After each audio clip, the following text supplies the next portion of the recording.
శనివారం రాత్రి కాకినాడ జీజీహెచ్లో వేట్లపాలెం పేలుడు ఘటన మృతుల కుటుంబాలు క్షతగాత్రులను ఉప ముఖ్యమంత్రి పవన్ కళ్యాణ్ పరామర్శించారు.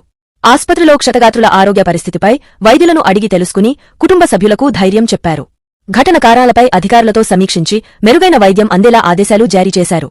అనంతరం పవన్ కళ్యాణ్ గారు మీడియాతో మాట్లాడుతూ సామర్లకోట మండలం వేట్లపాలెం వద్ద బాణసంచా తయారీ యూనిట్లో జరిగిన ప్రమాదంలో 20 మంది మృతి చెందగా 9 మంది గాయపడ్డారు. ఇది అత్యంత విషాదకరమైన సంఘటన. అనుమతులు తీసుకున్న మేరకు యాజమాన్యాలు నిబంధనలు పాటించడం లేదు. యాజమాన్యాలు భద్రతాపరమైన నిబంధనలు పాటించకపోవడమే ప్రమాదానికి కారణమని ఉప ముఖ్యమంత్రి పవన్ కళ్యాణ్ చెప్పారు. ఇక్కడికి వచ్చే ముందు ముఖ్యమంత్రి చంద్రబాబు గారితో చర్చించాం. నిబంధనలు మరింత కఠినతరం చేయడంపై చర్చించాం. ఈ ఘటనలో మృతుల కుటుంబాలకు 20 లక్షల చొప్పున పరిహారం అందజేస్తున్నాం. క్షతగాత్రులకు చికిత్సకయ్యే పూర్తి ఖర్చులు ప్రభుత్వమే భరిస్తుంది. మృతుల కుటుంబాలకు ప్రగాఢ సానుభూతి తెలియజేస్తున్నాను అని అన్నారు.